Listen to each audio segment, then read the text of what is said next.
तो उसी को फॉलो किया जाएगा और इस तरह का हो सकता है बदलाव आगे भी हो सकते हैं। कांग्रेस और सपा में लगभग गठबंधन तय हो गया, आज शाम को प्रेस वार्ता भी शायद हो सकती है।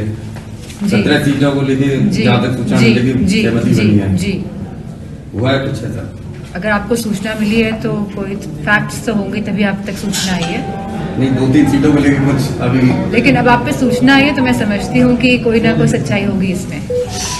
धर्मेंद्र जी पहले वहां से थे, बताइए उसे, अब उनको क्या लग रहा है, कहाँ उनको दे जा सकते? आने वाले समय में जिस तरह आप देख रहे हैं रोज लिस्ट निकल रही है हर हफ्ते में, तो आपको पता चल जाएगा कि धर्मेंद्र जी अगर लड़ेंगे तो कहाँ से लड़ेंगे। सांसद जी लगातार लिस्ट जारी की जा रही है, सांसद लगातार नहीं, खाली 3 लिस्ट आई है। 3 लिस्ट आई है। तेज प्रताप यादव जी का उसमें नाम नहीं निकल के आया, क्या मैं समझती हूँ राष्ट्रीय नेतृत्व तय करेगा कि कौन कहाँ से चुनाव लड़ेगा। और राहुल गांधी ने एक बयान दिया है कि यूपी के युवा जो हैं वो रात में शराब के नशे में सड़कों पे यूपी के युवा जो है वो शराबी है, रात भर सड़कों पे मतलब डांस करते हैं।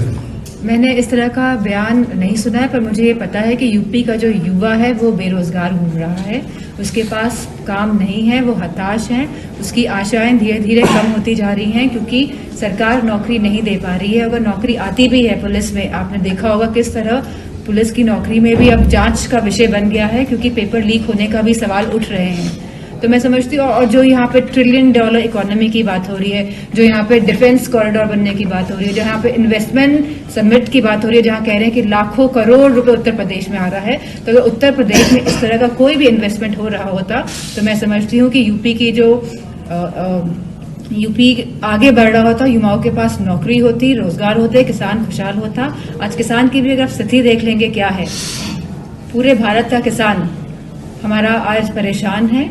और जो राष्ट्रवाद की बात करते हैं, असली राष्ट्रवाद किसान और हमारा जवान है, और इन दोनों स्तंभों को इस सरकार ने बुरी तरह से हिलाने का काम किया है। आज बीजेपी भारतीय जनता पार्टी में लखनऊ में शामिल हुए हैं, क्या इससे कोई पार्टी को कोई असर पड़ेगा?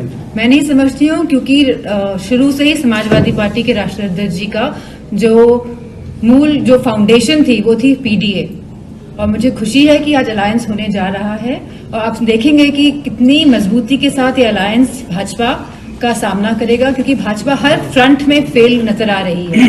मैनपुरी से बीजेपी 4 स्तंभों की बात हुई थी, नारी की, युवाओं की, किसानों की और जवानों की।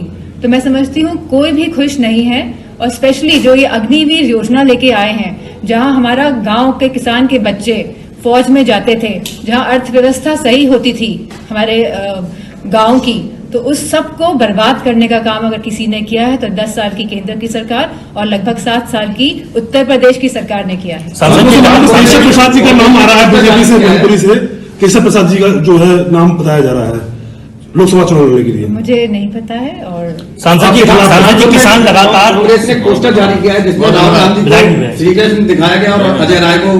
मैंने ये पोस्टर देखा नहीं है तो मैं मान नहीं। सांसद जी लगातार किसान धरना दे रहे हैं, सरकार कह रही है कि बैठक की जा रही है, बातचीत की जा रही है, लेकिन अभी तक किसानों के प्रति कोई भी निष्कर्ष हल निकल के नहीं आ रहा। कैसे मानते हैं इसको लेकर, क्या देखते हैं? मेरे हाथ में कुछ है नहीं इन सब चीजों को लेकर।